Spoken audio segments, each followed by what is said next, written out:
The night is nearly over.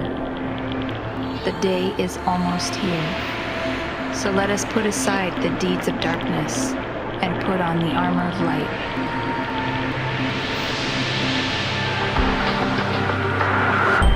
And do this, knowing the time, that now it is high time to awake out of sleep. For now our salvation is nearer than when we first believed.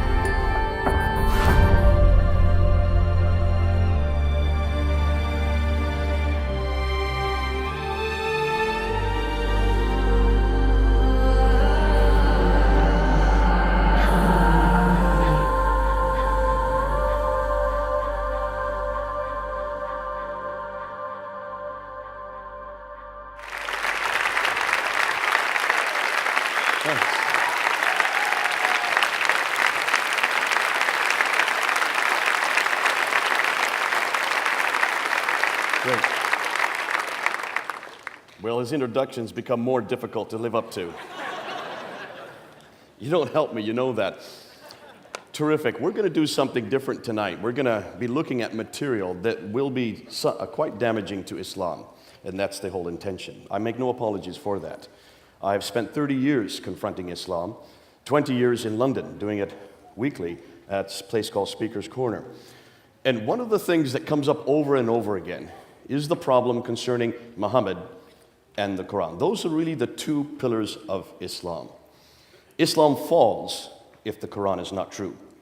Islam falls if Muhammad is not a prophet.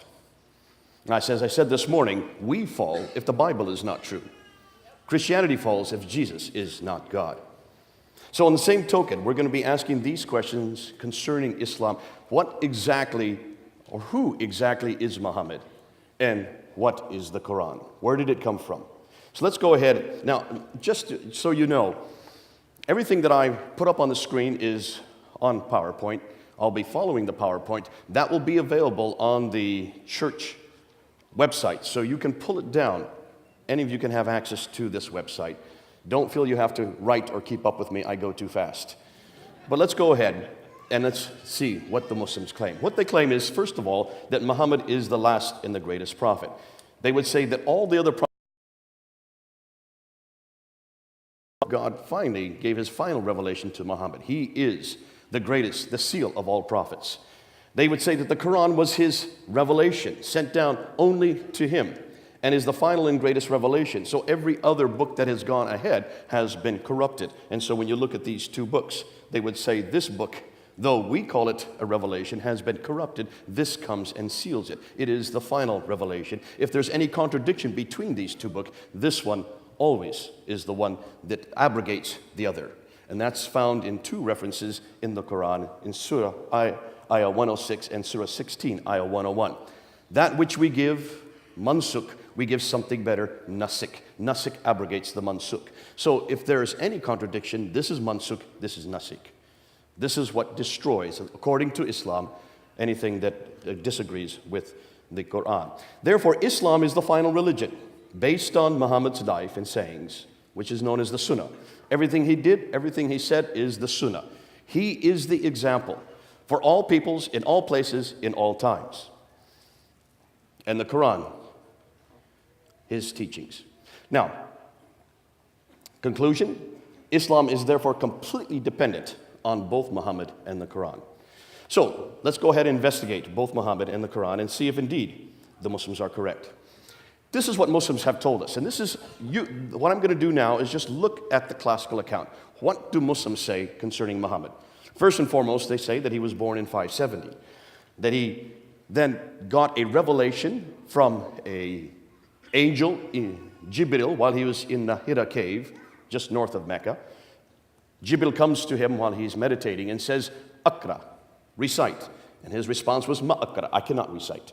He was squeezed, and then the angel repeats the same order. That happened 3 times. Finally, the angel lets him go. He goes back to Mecca, tells the story to his wife, Khadija.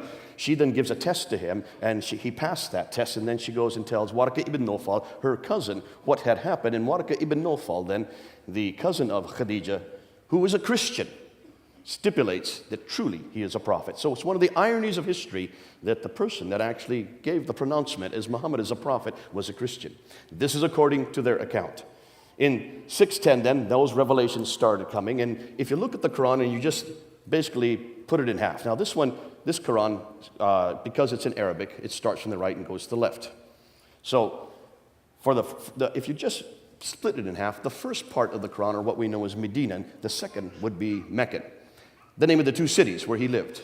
So this would be Mecca, though it's the latter half of the Quran. This would be Medina, though it's the first half. Confusing, isn't it? Just turn it upside down and you get the right sequence. But it basically says that this part, the latter part, was revealed between 610 and 622, the first 12 years. In 621, he was woken up in the middle of the night, told to get on the back of the winged horse called Burak there in Mecca, and he flies up to Jerusalem, where in Jerusalem, on the rock, where the Dome of the Rock is built, he then ascends the seven heavens, meets Allah. Allah tells him to pray 50 times a day.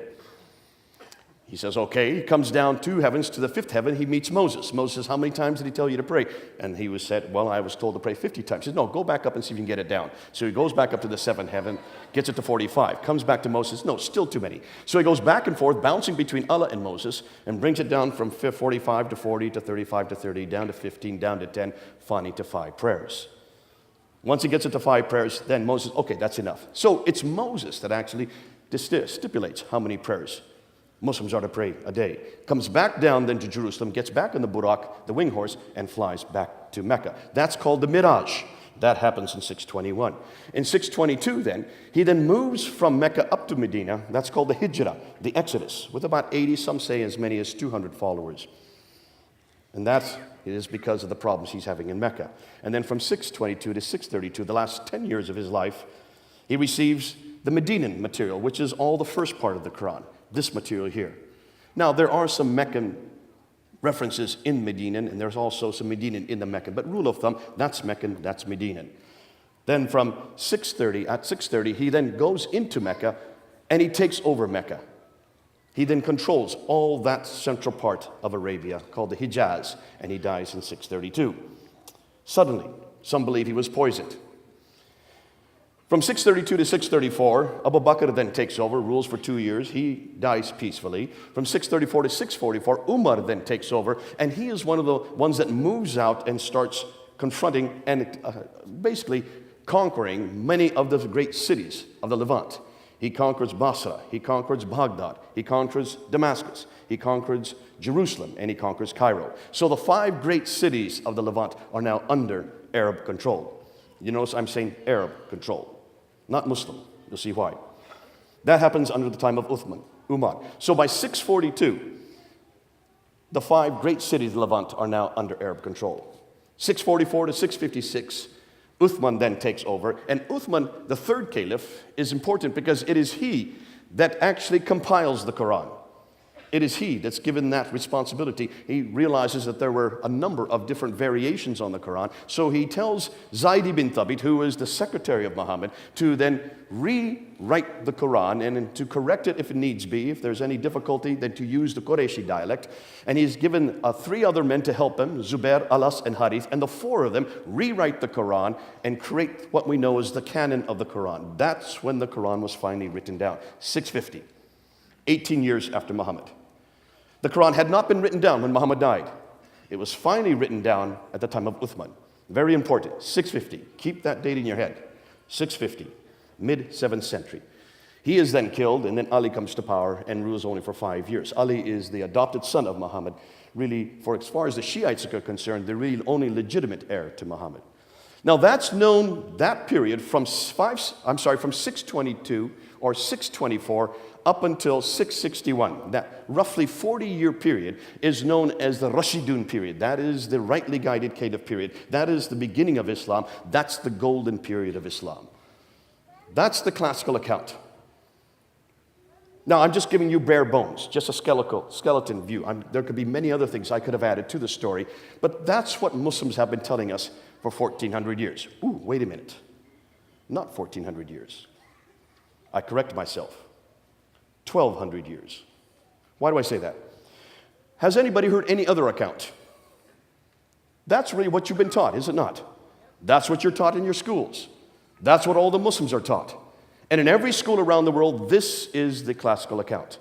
And there's been no reason not to doubt it, because there's no reason for us to assume that anything else has happened or it could be any different. However, take a look and see, where is it we get that account from? Most of you probably don't know that everything we know about Muhammad himself, his life, is written down in what we call the Siratul Rasulullah, the biography, the life of the Prophet of God. The first man to write it down is Ibn Ishaq. And you can see up there on the, let me just get this thing working. I hope I can get it working so I don't blind myself. Here we go. That's Ibn Ishaq right there. Look at his date, 765. 765. The first biography we have of the Prophet is not written down till 765. He dies in 632. Can you see a problem? The first sayings we have for the Prophet, the sayings are the hadith. These are enormous amount of material. 600,000 hadith were given to a man named Al-Bukhari. Al-Bukhari dies right here. I'm sorry, let's get this right. See his, I'm sorry, Al-Bukhari right here. 870. The first hadith are written down by him. Oh, let me back up. Hold on a minute. Did I say Ibn Ishaq is the first one to write down his biography? That's true, but we don't have any of Ibn Ishaq's material. We're dependent on this man right here, Ibn Hisham, 833. He was a student of Ibn Ishaq. He then takes what Ibn Ishaq has given him, and he throws out what he doesn't like and only retains what he likes. So the only thing we know about Muhammad comes from Ibn Hisham. His date is 833. Muhammad died in 632. Can you see the problem? The first sayings, these 600,000 akhbars that are given to Al-Bukhari, he is then to whittle away that which he doesn't like. He takes it from 600,000 and retains only 7,397. So he throws out 98% of it, only retains 2% of it, and that 2% are the 9 volumes we have of Al-Bukhari. You can go up online and read them. But that is done in 870. That's 240 years later. Then if you want to talk about the tafsir, to understand this book, you need commentaries. And the commentaries are first written down by Al-Tabari. And Al-Tabari is right there, 923. The first tafsir we have, written by Al-Tabari. Now, many other tafsirs that come after that, you have Baidawi, Zamakhshari, Suyuti, and many others. But the first one is Al-Tabari, 923, 10th century. So, put this in perspective. Everything we know about Muhammad, all his life, everything that happened, how Islam began over here, doesn't get written down till over here, 200 to 300 years later. Does that bother any of you? That should bother all of you. 200 years of what? Why did it take 200 years to write down his story? Why did it take over 200 years, 240 years to write down his sayings? And where did they get it from? Who are these people? Did they ever know Muhammad? Not one of them knew Muhammad. Al-Bukhari from Bukharistan. Bukharistan is in present-day Iraq. Al-Tabari from Tabaristan. That's in present-day Iran. These were people that lived hundreds of miles away and hundreds of years later. So what were they dependent on? Well, they were dependent on what we know as oral tradition. Now, let's look at Jesus. Jesus, we know, has a biography written. In fact, not just one biography. We know of 4 biographies written about Jesus' life, right? Matthew, Mark, Luke, and John. We know that 3 of them were written within 40 to 50 years of his life. We know that one, John, wrote much later, about 60 years. But we know that John was an eyewitness to everything he wrote, was he not? Matthew was also an eyewitness to everything he wrote. And Mark and Luke got it from the eyewitnesses. So you have 4 testimonies, 4 biographies of Jesus Christ, written either by those who were with Jesus or those who got it from those with Jesus. We know that all the New Testament was written by the first century.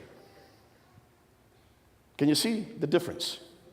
We're dependent on 30 to 40 years of oral tradition based on the very eyewitness example of the people that actually wrote it.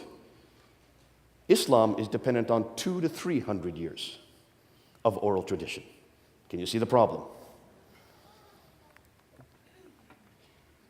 As a comparison, if we were to impose on the person of Jesus Christ what Islam is now finding out about their prophet, we would have nothing about Jesus written from within Christian sources until the 3rd century.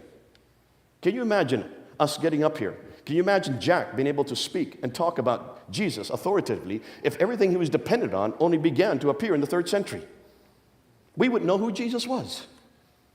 And why would we trust it? Yet this is something Muslims have not acknowledged. So the Western world, especially the secular scholars, are now asking two things. And they're coming up to two suppositions. Islam, as we know it, they say, did not exist in the 7th century, but evolved over a period of 200 to 300 years.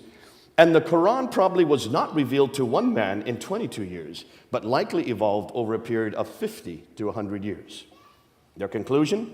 The history of Islam, at least from the time of the Caliph Abdul Malik, he ruled from 685 to 705, and before is a later fabrication. Now that's a huge amount to say. But we're going to prove that now tonight. We're going to show you why that's so damaging and what we're now finding. Their concern is this. If so much of the history of early Islam was written down so late, then why did it take so long to write it all down? Were these people not literate? Yes, they were.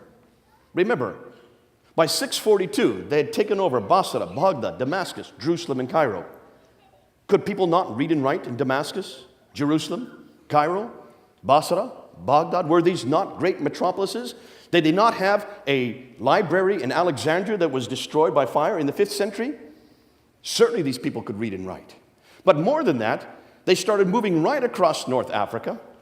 By 661, they had taken much of North Africa. They started moving the other direction towards India. And by the end of the 7th century, by the time that Abdul Malik comes to power, they controlled all the way from Spain in the west to India in the east. Are you suggesting no one could read and write in any of those countries? And the Muslims themselves tell us that they can read and write. Because where in the world did this book come from? It's a book. It has words, letters written down. According to Islamic tradition, it was written down by Zayd ibn Thabit. Who was Zayd ibn Thabit? He was a secretary of Muhammad. How can you be a secretary if you can't read and write?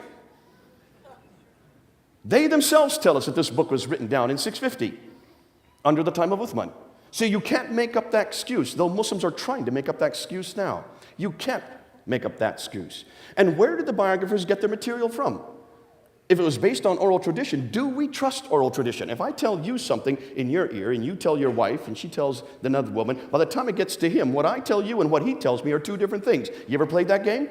It's a great game to play. We do it all the time in birthday parties. Chinese whispers, sorry Chinese, or telephone.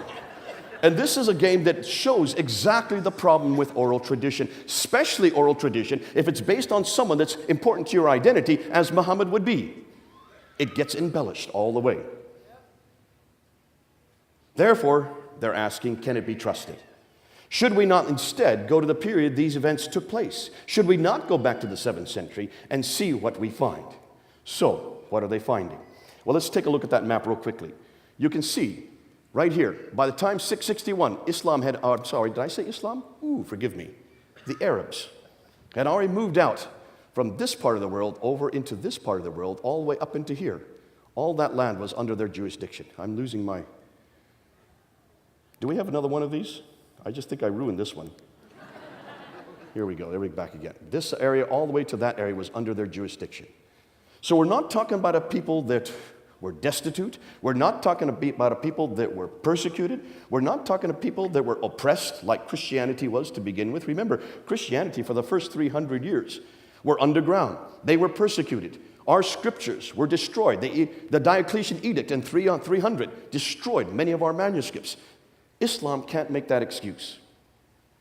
They controlled this whole swath of land. They controlled these cities. There's no way in the world that any of these Qurans should have been destroyed or lost or burnt.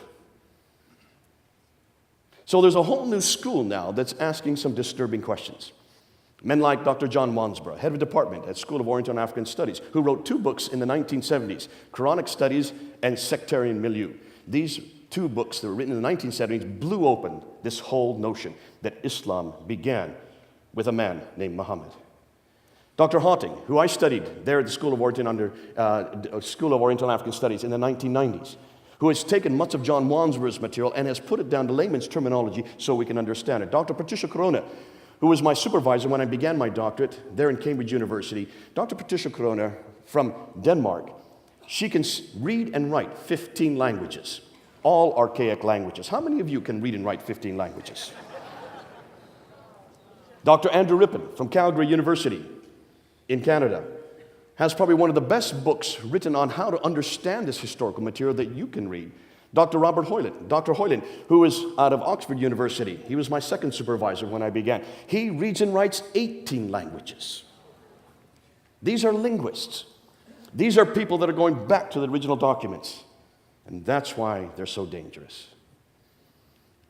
Dr. Yehuda Nevo, out of the University of Jerusalem, who's probably done the best work on looking at the oldest Islamic, or what we know as Arabic inscriptions. And he's probably done a devastating work we'll talk about a little bit more later concerning what we now know about Muhammad.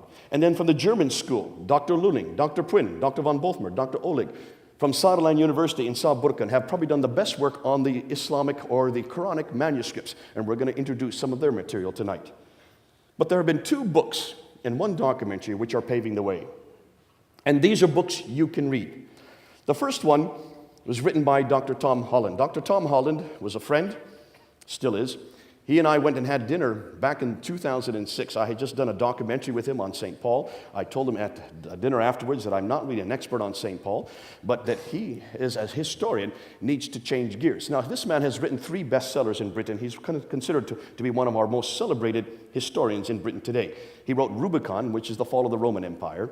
He wrote Millennium, the fall of the Byzantine Empire. And he wrote Persian Fire, the fall of the Persian Empire. So I turned to him and I said, hold it, stop and think, Tom. These empires fell in the 7th century. What came next? And he said, well, Islam, of course. I said, exactly. You're the best equipped to write the next chapter. He said, well, what should I do? What is it you're talking about? I said, well, just write this down. So I gave 10 historical challenges in 2006. He wrote them down quickly, and that's the last I heard of Dr. Tom Holland until last year, 2012. Someone phoned me and said, have you looked at the Sunday Times? There on the cover of the Sunday Times was that book up there on the right, written by Dr. Tom Holland, In the Shadow of the Sword, was featured on the Sunday Times. He was going to have a meeting to introduce that book at Oxford University. So I went to that meeting. As soon as I walked in, he came up to me, grabbed my hand, he says, because of you, I wrote this book.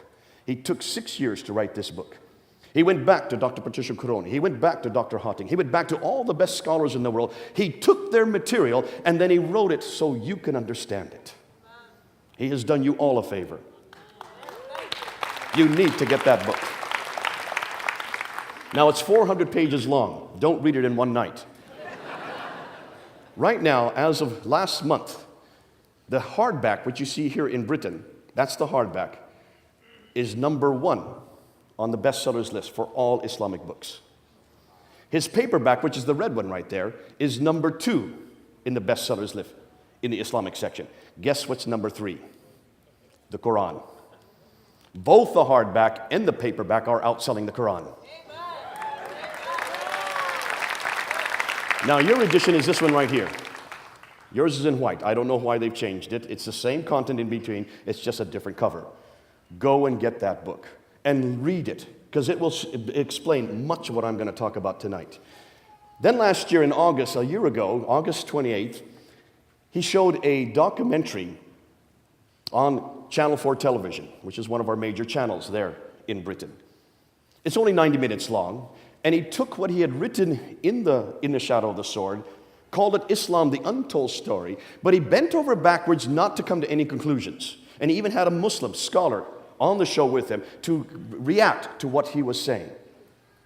That show caused so much furore, caused so much anger amongst the Muslims, that when they tried to show it a second time in November of last year, Channel 4 television got so many complaints from the Muslims that they did not show it a second time.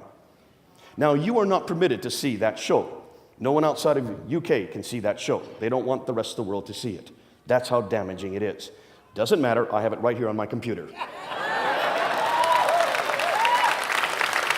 So we're going to give it to the church, and any of you that want to see it, please look at it. It's only 9 minutes long, and you will see why this is so damaging to Islam.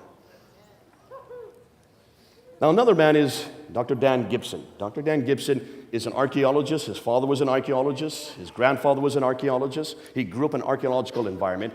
And he decided to move to the Middle East. And for the last 20 years, he has been living amongst the Bedouin, moving around the Middle East and looking at all the geographic places that are mentioned in the Quran. When you look at the Quran, you will see there are many geographical locations. And he came out last year with this book, Quranic Geography.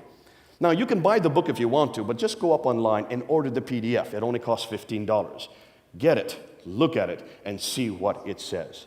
Because this book is going to do damage, enormous damage, to the emergence of Islam. And you'll see why. I'm going to share some of that material tonight. But let's go through and find out what these Orientalists, what these revisionists are finding. Take a look and see up there on the screen what they're finding. First of all, what they now find is that the first Arab inscription referencing Muhammad is not till 691. We hear nothing about Muhammad from any Muslim sources until 691. Muhammad died in 632. It takes 60 years before any Muslim or any Arab refers to his name. That's curious. Secondly, the first reference to the people called Muslims is not till the 690s. There's no reference at all to anybody called Muslims until 690. Now remember, who is ruling the Arab world in 690? Abd al-Malik. Abd al-Malik came to power in 685, and from 685 to 705, he was the ruler. It is he that introduces Muhammad's name. It is he that introduces the name Muslim. What is the name that these people who were conquering all these cities called themselves? They call themselves Saracens. They call themselves Maghrites. They call themselves Ishmaelites. They call themselves Hagarenes. They call themselves Muhajiruns. What does that mean? A Saracen really is a name for an Arab. The Ishmaelites and the Hagarenes, that's, of course, their inheritance. They look back to Abraham through Ishmael to Hagar. The Maghrites, that's the place that they come from. And the Muhajiruns are those who are in Exodus, those who are basically roaming, going from one place to another, nomadic. The Muhajirs, the ones who do have an Exodus. Those are the names they call themselves. And in all the documentation we can find from the 7th century, these are the names they call themselves. Not once do we find any reference to people called Muslims until the 690s. That's troubling. There's no reference to any religion called Islam until 691. It is first introduced on the Dome of the Rock in Jerusalem, where Amir is from. It is there on the Dome of the Rock, on the inner ambulatories, that we find the first reference to Muhammad as a prophet. It is introduced by Abd al-Malik in 691, and then introduced on coins in 692. So we have no reference to Muhammad as a prophet, or any reference to the Muslims, or any reference to a religion called Islam until 691, 60 years after Muhammad. Now here's the hardest part. The first reference to Mecca is not till 741. Muhammad died in 632. We're going to come back to that. That's so significant. We have to come back to that. And the first biography of Muhammad, as I said earlier, is not till 833. Now, Dan Gibson wanted to look, and he noticed that when you look at the Quran, you will notice reference after reference, about 65 references to geographical locations in the Quran. And what was interesting, 9 places are named, and the 3 that are named most often are the place called Ad, the people of Ad, 23 times, the people of Thamud, 24 times, and the people of Midian, 7 times. But these people in Ad, and these people in Midian, these people of Thamud are not anywhere near Mecca. Mecca is down here. These people all live up here, 600 miles further north. So if these people are being referred to all the time in the Quran, why is it they're not close to Mecca, where they should be? They're much too far north. We've got a problem with Mecca. There's only one reference in the entire Quran to Mecca. I don't know if you know that. But there are many places in the Quran where it says the settlement where the prophet came from. Even Muhammad's name is not referred there. Only 4 times will you find Muhammad's name in the Quran. Always you'll find the messenger, or the prophet, or the place of the prophet, or the settlement of the prophet. But it doesn't say which prophet. Muslims haven't put the name Muhammad in there in parentheses. They've included it in there. They've imposed it in there. But that's not what it says in Arabic. Did you know that? So we know there's a prophet. We know he comes from the settlement. But who is this prophet, and from what settlement? That's what we're trying to ask. When you look at Mecca, you will see it also has many problems. According to the Quran and according to the traditions, It mentions this settlement where the prophet comes from is in a valley, has a parallel valley, has a stream going through it with a pillar of salt right outside of it from which the prophet would go past in the morning and come back in the evening. The pillar of salt, that of course, is the wife of Lot. With fields, trees, grass, clay, loam, olive trees are there in this settlement. And that mountains are overlooking the Kaaba. It refers to the Kaaba. But take a look at Mecca. Mecca has no valley, it's a plain. It has no stream, it only has one well, the Zamzam well. There is no pillar of salt anywhere near it. That's 600 miles further north. There are no fields, there is no trees, grass, clay, loam. There are no olive trees. There are no olive trees in all of Arabia. The only olive trees you'll find are around the Mediterranean, 600 miles further north. Mountains overlooking the Kaaba, the closest mountains are 5 kilometers away. There's a problem. Mecca is not in this valley. It has none of these listed above because it is too arid and too dry. Why hadn't anybody noticed this before? The Kaaba that is mentioned, we are told that it resides in the mother of all settlements, but doesn't say where that settlement is. Tradition tells us it is where Adam and Eve were cast down to in Surah 7, Ayah 24. And Muslim tradition tells us that that reference is referring to Mecca, but it doesn't say so in the Quran. That comes from the traditions that are written in the 9th and 10th century that say it's Mecca. And if that is the case, that means Mecca is the oldest city in history if Adam and Eve were sent there. According to the traditions, it's in Mecca that Abraham, I had no idea Abraham lived in Mecca, but that's what the traditions tell us, that Abraham lived in Mecca and that he rebuilt the Kaaba along with his son Ishmael. It's traditions that tell us that Mecca is the center of trade, north, south, east, and west. And that's where the trade route theory comes up. We know about the trade route theory because some of the Westerners actually were the ones that constructed it. But take a look at the trade routes in the 7th century. This is a map from the 7th century looking at all the trade. And take a look. That question mark is where Mecca is. Mecca is not on any trade route map. Mecca is not listed anywhere in any map. There's no reference to Mecca in any documentation from the 7th century.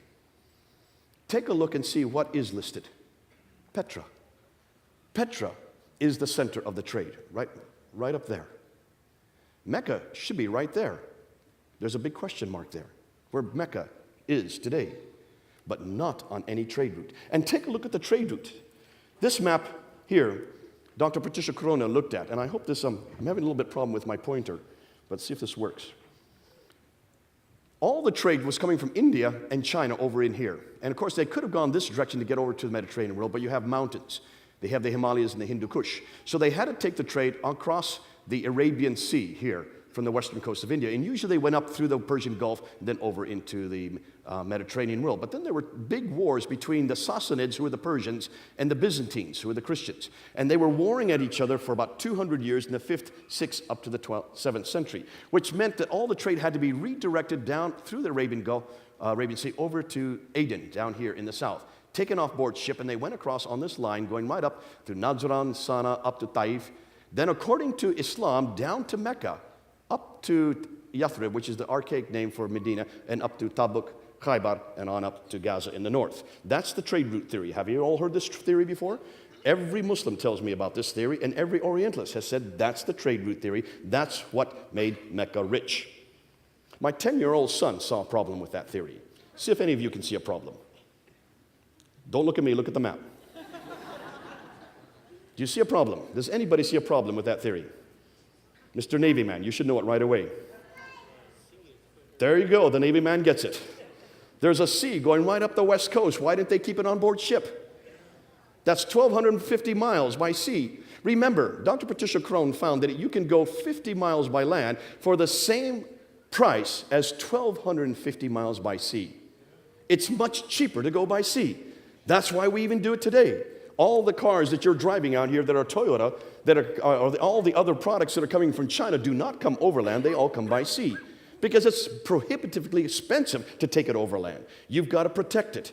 You've got to maintain the camels. You've got to feed them.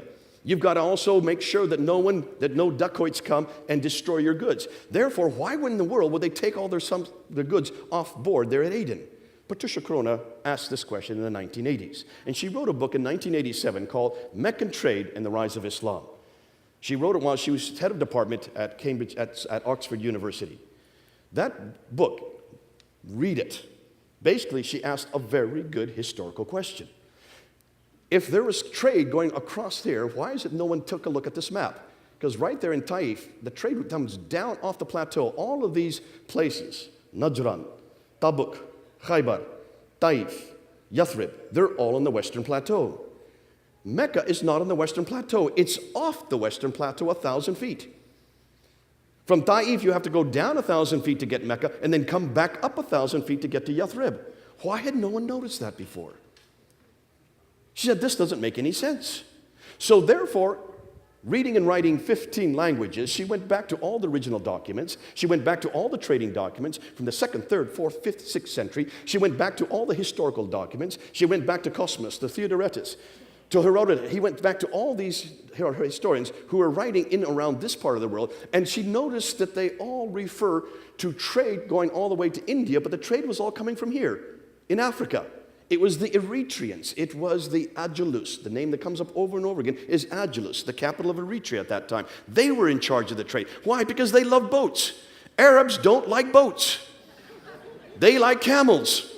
They are nomadic. They're not boat people. No wonder there was no names, no Arab names whatsoever here on the west coast of India. All the names were African. It was the African sea trade that controlled all the trade. So therefore, she asked, well, then what do we know about Mecca? Therefore, what was the importance of Mecca? She scoured all the books. She couldn't find any reference to any place called Mecca until 741. 741. Muhammad died in 632. That's over 100 years before the first reference she could find of Mecca, and that was found in the Apocalypse of Pseudo-Methodius Continuato Byzantia Arabica. That's a big title. I'm glad I don't have to say that too often. 741. And the first map that showed Mecca on it was not till 900. No map before 900 had Mecca on it. If you don't have Mecca, what are you going to do with the Qibla? Now, the Qibla is a direction of prayer that every Muslim must pray. They must pray towards Mecca. They must pray towards that building right up there. They must pray to the Kaaba, which is right there. There is the sanctuary today. That's what it looks like today. Here are the thousands, millions of people who go to Mecca to do the Hajj every year. 2 million every year. Every Muslim knows that they are to pray towards Mecca. Why? Because it is written in the scriptures, in the Quran, in Surah 2, ayah 145 to 190, 145 to 149, that the direction of the Qibla was changed to Mecca in 624. So 624, every mosque must be facing Mecca. More than that, if you're praying anywhere around the world, you will notice that when you go to a mosque, you have a mihrab, this little structure here that shows where the direction of prayer is. When I was in Kuala Lumpur, in my hotel room, there was the Qibla right there on the wall, showing me what direction to pray while I was there in Kuala Lumpur. Today, they use these kind of instruments, and now today, we use an app on an Apple phone. So you can always find where you're to pray, doesn't matter where you are in the world. You always know where Mecca is. The Qibla is sacrosanct and has been canonized since 624. So that means every mosque should be facing Mecca, right? Because there were no mosques before 624. Remember, Muhammad died in 632.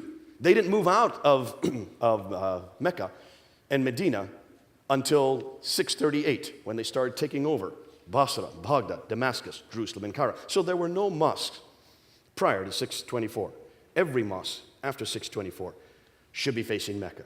Well, Dan Gibson wanted to ask that question. And so he therefore decided to look at the earliest mosques.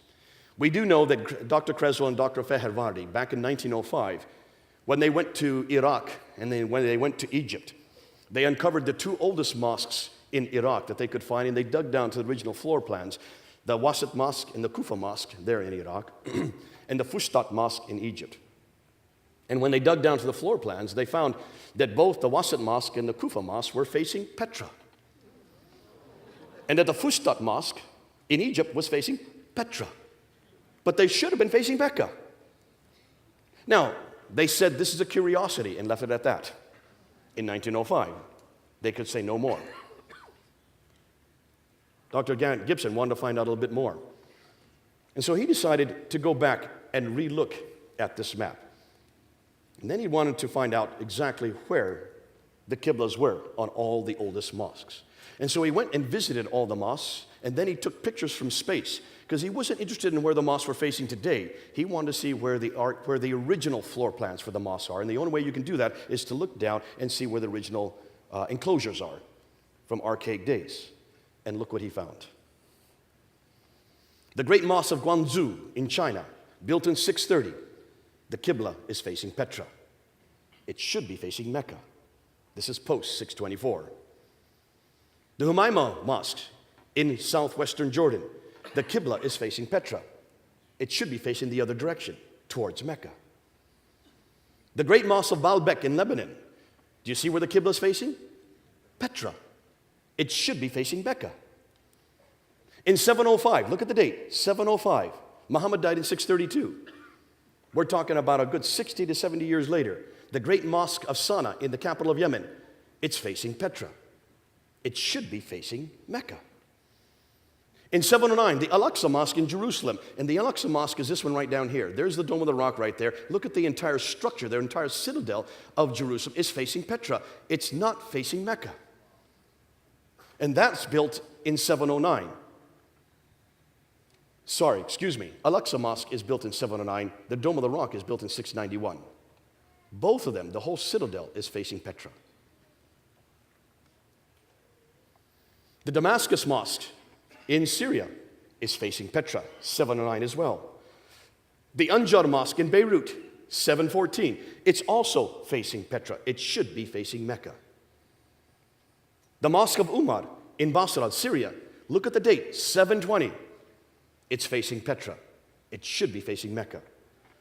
It's not till 727, as far away as Banbor in Pakistan, that he gets the first mosque to face Mecca. 727, Muhammad died in 632. Almost 100 years later, before he finds the first mosque that is facing Mecca. Then in 728, in Syria, here the mosque is not facing Petra or Mecca. They don't know where they're to face. And here's an interesting one. Here is the one in Amman in Jordan. Take a look at the lower mosque. The lower mosque is facing Petra. That was built in 700. Then it was rebuilt up here. Another mosque was rebuilt in 740, and this one now faces Mecca.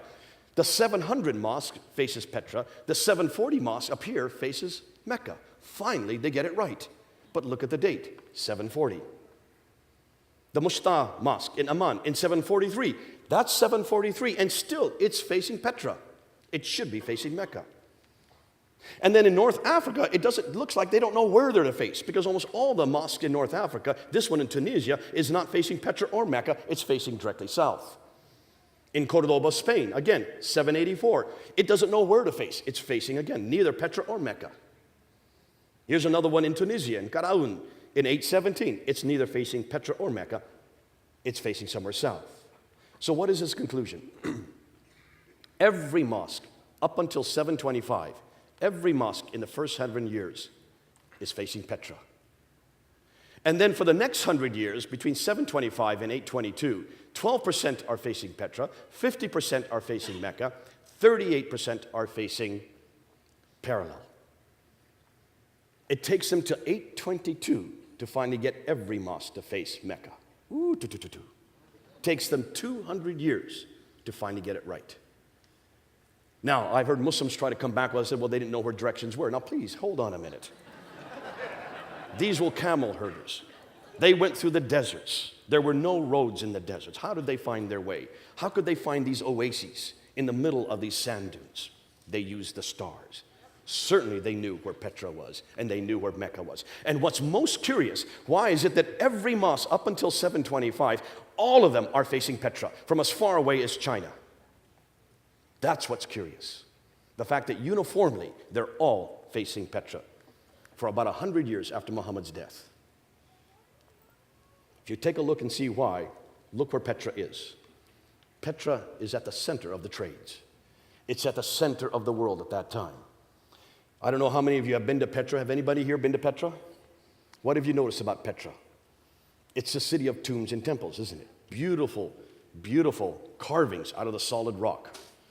And you go there and you will see that this is the center of the Nabatean civilization. The Nabateans were the precursors to the Arabs. Arabic comes from Nabatean script. Almost all the traditions that we see in Arabia come from Nabateans. They were the precursors. They were the ones that introduced Arabia. They were the ones that gave it its language. And they were the ones that we can trace all the way back to the 2nd century BC. We can trace that this was the center of the world. This was a center of worship. This is where all the temples were facing. And that's why all these mosques were still following the same direction that all the temples have been following. But take a look at Petra a little closer. Petra is in a valley. It also has a parallel valley. There's a stream going right through Petra. It has fields, trees, grasses. It has clay. It has loam. It has olive trees. It is near the pillar of salt. In fact, it's Petra in a valley, has all of the items listed in both the Quran and the traditions. Thus, it looks like it's Petra that is a place the Quran and the traditions are referring to. Why is that significant? Remember, we don't know nothing about Muhammad until the late 7th century. We know no reference to him until the 690s. His biography is not even written till the 9th century. His city of Mecca isn't referred to until the 8th century.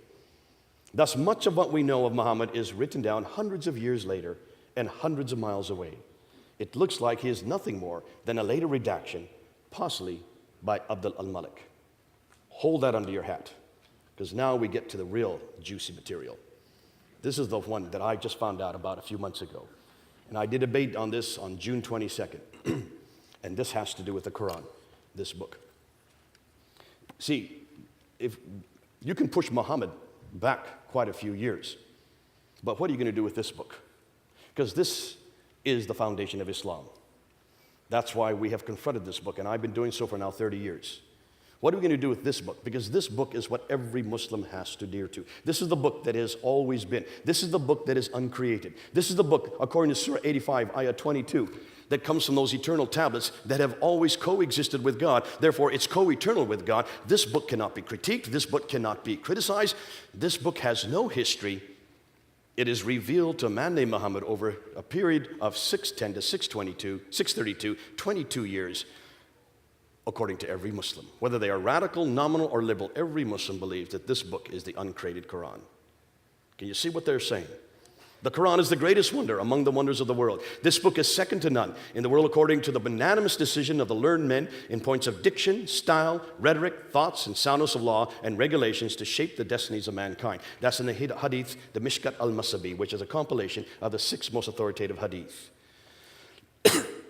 Muslims will say, Muhammad hath forged it. Answer, bring therefore a chapter like unto it. And call whom ye be to your assistance besides Allah if ye speak. This is the greatest of all revelations, they tell me. I've had many debates. I remember doing a debate with Sheikh Omar Bakri Muhammad there in Trafalgar Square, right there on Nelson's Column, in front of 5,000 Muslims who were there to have a rally for Islam in an August afternoon. There, back in the 1990s. I got up, he asked me to come up onto the plinth with him. Sheikh Omar Bakri Muhammad is probably the most radical cleric there is. And we had a debate, impromptu debate for about 45 minutes in front of all these thousands of Muslims on the Quran itself. And after about 45 minutes, he finally turned to me and he said, well, listen, if you don't like the Quran that much, then bring therefore a chapter like it. Show me anything that can equal this book. And I took out my Bible and I opened up to Psalm 23. And I just started reading Psalm 23. And I started reading it, they turned off the microphone. So I spoke up, I went to the edge of the plinth and I used my speaker's corner voice, which is pretty loud. And I finished Psalm 23. I turned towards the sheikh and I said, you show me a chapter like that. Show me any chapter that can equal Psalm 23. And I could have gone to Psalm 1 or Psalm 2 or any of the Psalms. I could have gone to 1 Corinthians 13. I could have gone to Matthew 5, Matthew 6, any of my favorite chapters. And you will find that many chapters, many verses are superior to the Quran. So when it happens to you, you say the same thing. Yet for today, what we need to ask is, this is what the Muslims claim. It is the greatest of all revelation. It has never been created. That means every word, every letter that's in this book, in the Arabic, is the same that's there in heaven on the tablets. It has no history. It has no human intervention.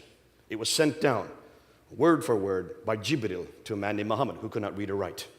That's curious. And finally written down 18 years after Muhammad was dead. That's even more curious. Nonetheless, every Muslim will say that they can trace this book, unlike the Bible, they can trace this book all the way back to its origins. They can trace it all the way back to what they call the Uthmanic Recension. This is the Uthmanic Recension. This is the same book that was compiled by Uthman, that he had those 4 men, Zubair, Alas, Harith, and Zaid ibn Thabit. The four men write that Quran. That's what they say. It's not me saying it. This is what the Muslims say. When was it written down? According to Al-Bukhari, and this is what Al-Bukhari's written. You can see it on the right there. This is the translation on the left. That Uthman in 650 did not have the entire corrected Quran text at hand, as Al-Bukhari admits. A large part of the Quran may be lost. For he then orders 3 to help Zaid ibn Thabit, Zubair, Alas, and Harith, to revise the codex, which was given to Hafsa, the daughter of Umar, and correct it where necessary, even recalling a verse, chapter 33, verse 23, which had been missing from the original text. Isn't that curious? Uthman then takes Hafsa's Quranic manuscript and has the 4 compilers rewrite the text. And in case they disagreed, they were to write it in the dialect of the Quraysh, and ordered that all the other Quranic materials, whether written in fragmentary manuscript or whole copies, be burnt. Why would you burn manuscripts? Unless they disagreed. He then sent every Muslim province 1 copy of what had been copied. And that's what Muslims have told me for 30 years. And that's what you've heard, that 4 copies were then made of the original Quran. 1 was left in Medina, 1 was sent to Basra, 1 was sent to Baghdad, and 1 was sent to Damascus. Have you heard this? Every Muslim will tell you this. And if there are any Muslims here in the room tonight, you will agree that there have been 4 original copies. Where are those copies? That's what we're asking tonight. Where are those copies? And I've asked this for 30 years. And in every debate, I've asked, where are those copies? Now, Muslims always tell me that 2 of the copies still exist today.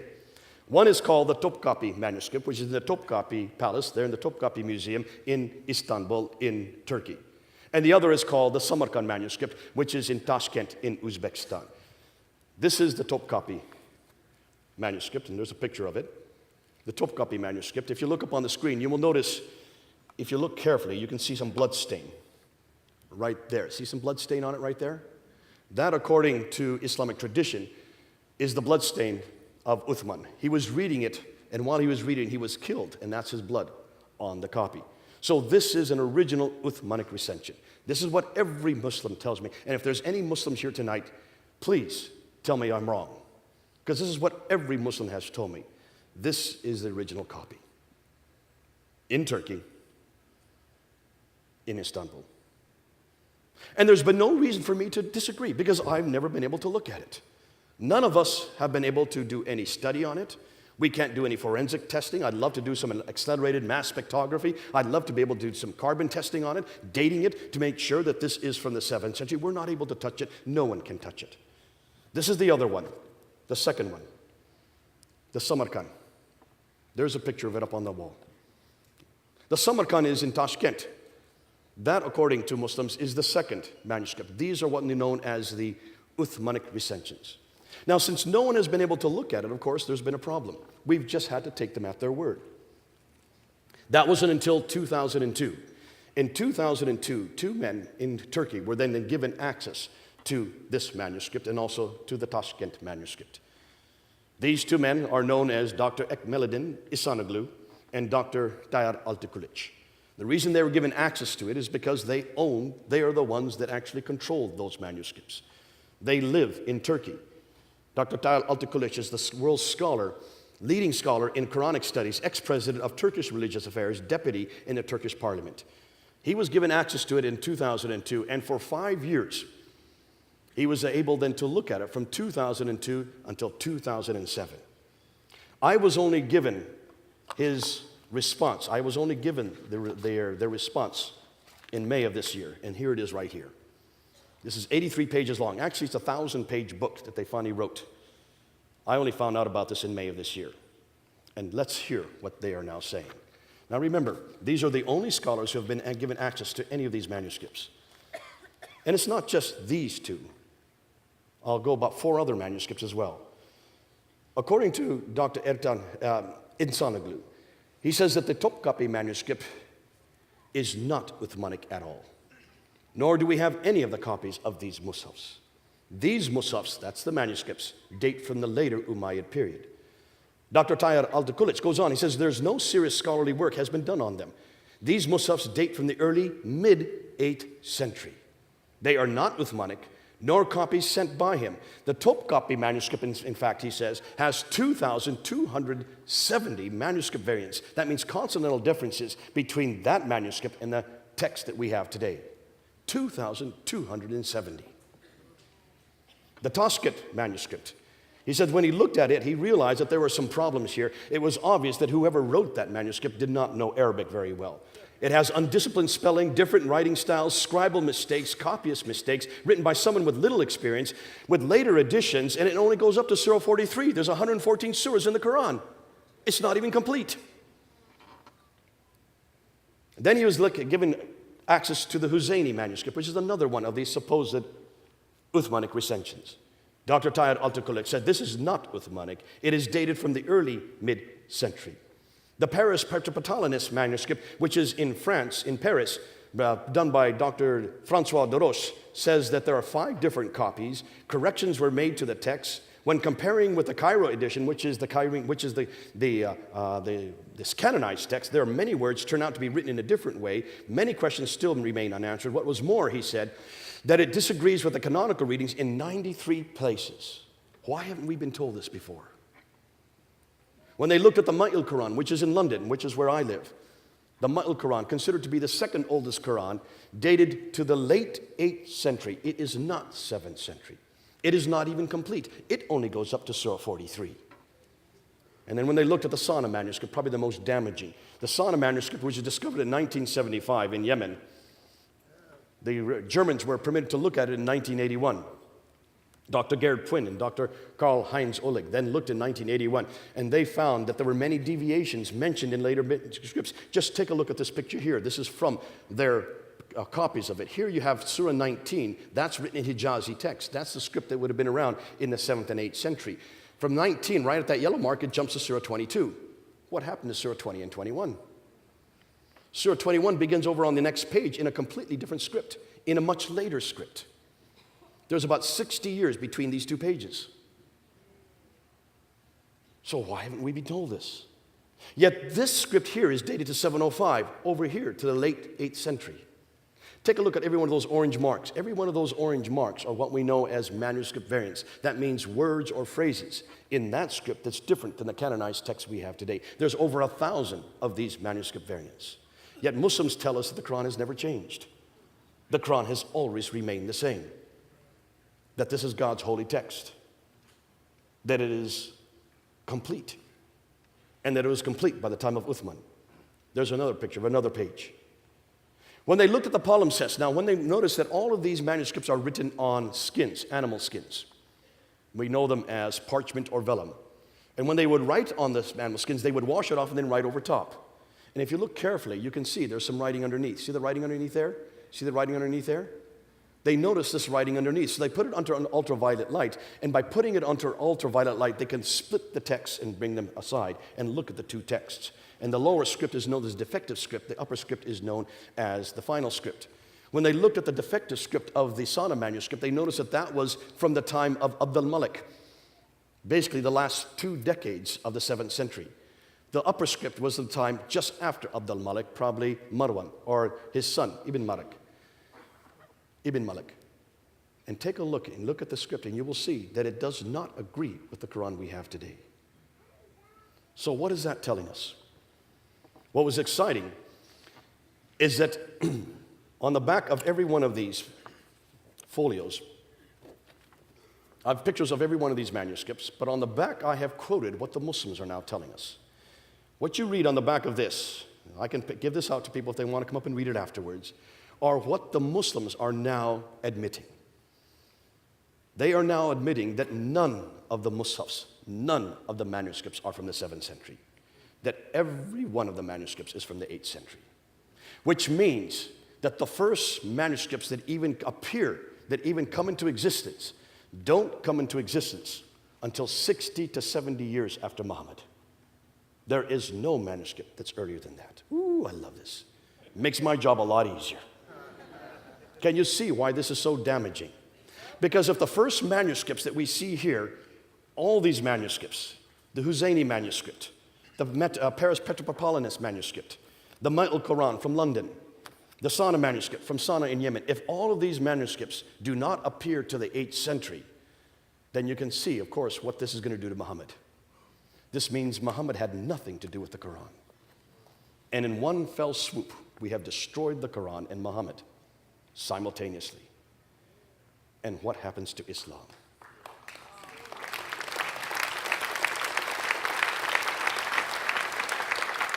Now, I introduced this in June 22nd, the first time I'd heard about this, because I had always assumed that these Qurans began with Uthman. It wasn't until May of this year that I found out different. I went to this debate and I introduced it at the debate. The debater, Adnan Rashid, who's considered probably one of the best debaters in Britain today, had no response. He held up a coin. He says, Mr. Smith, if you don't believe that the Quran existed in the 7th century, take a look at this coin. There you can see the name of Muhammad written on it. There you can see the Shahada. I said, exactly. Do you know who made that coin? His name is Abdul Malik. You just made my point. He introduces that coin in 691. I've just got done saying that. It is he that introduces Muhammad as a prophet on that coin and also on the Dome of the Rock. It's Abdul Malik who is the one that creates and begins the first Quran. It's Abdul Malik, the one that names who the prophet's going to be. It's Abdul Malik who is one that introduces the name Muslim. It's Abdul Malik who introduces the name Islam. It all begins with Abdul Malik. You're going to hear this name more and more. And have you noticed that all the mosques are facing Petra until immediately after Abdul Malik, and then they start to face Mecca? It all begins with Abdul Malik. So who is Abdul Malik? He was the caliph from 685 to 705. He is the one that is known as the great Arab reformer. He takes and creates an identity for Arabs. And what do you do when you try to create an identity for Arabs? Remember, they had already taken over Basra, Baghdad, Damascus, Jerusalem, and Cairo, these cities that are all over the Levant. They had now taken over all of North Africa, gone all the way to India in the east and Spain in the west. This they did by the end of the 7th century. But all their traditions were dependent on Judeo-Christian prophets.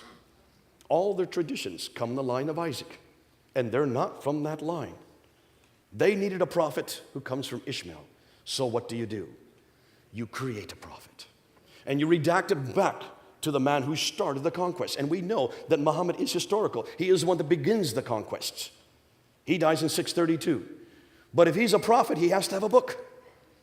So you start amassing and borrowing from many different sources. And look at the Quran. It is full of borrowing. 70% of the Quran we can now trace back to Jewish apocryphal writings and Christian sectarian writings. There's nothing new under the sun. They borrowed right, left, and center. But when you start compiling it, there are going to be different Qurans. You can see there were different schools. There was one school in Damascus where a man named Abu Ubay ibn Ka'b had a manuscript that was different from Basra, where there was another Quran that was written by a man named Ibn Musa, which is different from another Quran that was in Baghdad named Ibn Masud, which is different from another Quran that was in Medina, written by a man Zayd ibn Thabit. You remember those names? These are all in their traditions. I'm referring to their own traditions. Dr. Arthur Jeffries in the 1930s looked at all these traditions, and he just looked at what they said about the Quran. And when he looked at the Quran, he found out that there were 11 different Qurans mentioned in the traditions, and there were 15,000 differences between these 11 Qurans. Now, why haven't Muslims told us this? Can you see it makes my job a lot easier? But can you see what we're doing tonight? Everything I've said tonight is now agreed by Western scholars. Western scholars are now concluding that the earliest Quranic manuscripts begin to appear in the 8th century. Muslim scholars conclude that the earliest Musafs appear in the 8th century. And now, finally, Islamic Awareness. Islamic Awareness is probably the biggest Muslim website that deals with manuscript evidence. They've been a pain in our side for the last 30 years. Go up on their website and look at their manuscript section. They are now quoting Dr. Tahir Altakulich. They have to. They have no other choice. And they are, for the first time, finally admitting that there is no complete manuscript at all in the 7th century. Isn't this great? Isn't it great to be living at this time? Can you see that we have now used the same traditions? Remember, the same thing was said of our Bible back in the 1800s. Wellhausen, there in Tübingen, there in Germany, started attacking our Bible, saying that much of the Bible is nothing more than redactions, many oral traditions, folk tales that were put together possibly in the 6th century BC, redacted to a man named Moses in 1400 BC, about a man named Abraham in 1900 BC, but that we can't trust any of it. Remember when that came out? And there was a documentary hypothesis, and then there was the redacted criticism, there was source criticism, there was literary criticism, higher and lower criticism, and by 1905, this had moved down into the seminaries, had come down into the churches, and all across Europe, the churches were decimated. Destroyed the church by 1905. So that today in Europe, only 5% of people go to church. See what historical criticism has done to our Bible. But we were jacked up. We realized we've got to do our homework. And that's why we started looking around and finding artifact after artifact. And God bless the British. They went all over the world and they stole everything they could and put it into the British Museum so we could look at it. And if you come to London, I will take you to the British Museum, and you've got to see all the artifacts in the British Museum from the Assyrian period, the 9th and 8th and 7th century BC, from the Babylonian period, from the 7th and 6th century BC, up into the Persian period that supports 1st and 2nd Kings, 1st and 2nd Chronicles, 1st and 2nd Samuel. Come and see how it supports the book of Genesis, the book of Jeremiah, the book of Daniel. Oh, it's beautiful. All of it using the same criticisms that we've asked of Islam. We can now support almost every. In fact, there has not been one piece of evidence that has now been found that controverts one properly understood biblical statement. That's how good our Bible is. We have passed the test. And if you want to look at the New Testament, just come and look at what we have now found. We have now found 12 either partial pieces of manuscripts from the 2nd century. We have now found 68 manuscripts from the 3rd century. We have found 46 from the 4th century. You add that up, that's 124 manuscripts that predate the Sinaiticus, the first complete 27-book manuscript there in the British Library. If you look at those 124 partial manuscripts, you can reproduce the New Testament many times over. And that's 300 years before the Quran even came into existence. We have 230 manuscripts that predate the 6th century.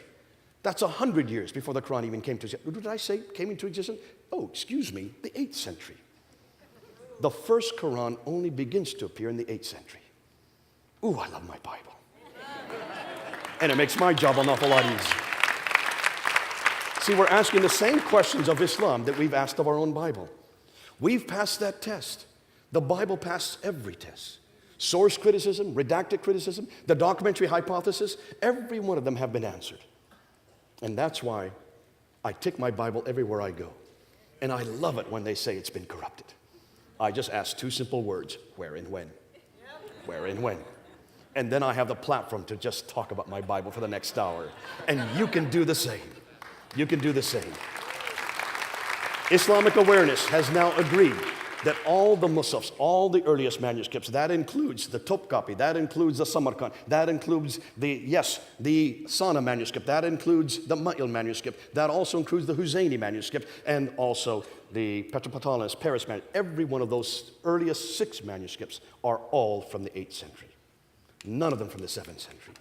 So therefore, if the Western scholars agree, if the Muslim scholars agree, if Islamic Awareness agrees, therefore, I conclude that if the earliest Musafs begin to appear in the 8th century, then Muhammad had nothing to do with the Quran. That's my conclusion. Now, I was there in the mid-July, I was there on the ladder, and I looked down into the crowd of Muslims that were below me, and I noticed that one of the Muslims in the crowd was from Islamic Awareness. His name is Mansour Ahmad. He's one of the writers for the Islamic Awareness. He had his camera on me as I was showing these different pictures of these different Musafs, his Musafs. I turned to Mansour and I said, everything I'm reading comes from your website. And I just read from his website, quote after quote after quote. I said to Mansour, you say that the Quran has never changed. You tell me that the Quran is perfect. You tell me that the Quran is complete, and that there has been no manuscript that has been destroyed, that all the manuscripts agree. Yet here, I'm just showing you from your own website that the Topkapi manuscript has 2,270 difference from the Quran we have today. That the Samarkand that you believe was perfect only goes up to Surah 43, was written by an amateur.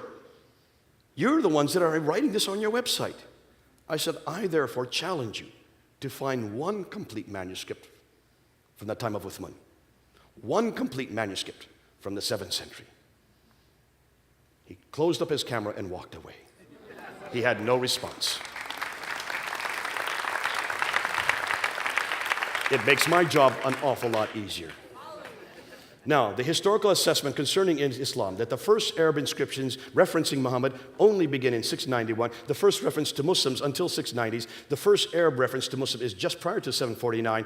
The first reference to Islam is not till 691. I've already said this. And the first reference to Mecca, not till 741. Can you see what we're now dealing with? There's an awful lot of work yet to be done. We now are going to have to piece all the pictures together. We don't have a complete understanding of what this all says. But what we can now say, pretty much categorically, is that the Quran does not come from God. It probably began with Abdul Malik. And it certainly does not come from Muhammad. And if we don't know anything about Muhammad until the late 7th century, and we don't even have his biography until the 9th century, then should we trust any of it? Now, I want to be careful. If there are any Muslims in the audience, I'm not here to destroy Muslims. I'm here to destroy your Quran. I have nothing against Muslims. It's this book that bothers me. Because it's this book that does to you what I see going around the world. It's this book that damages women. It's this book that damages men. It's this book that damages my God.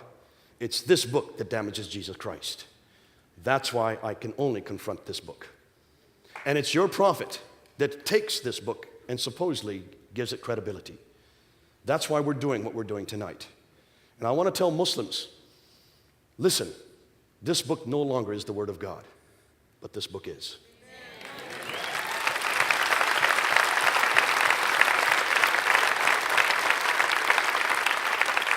Please don't give up God. Come on home to this God. Please don't give up revelation.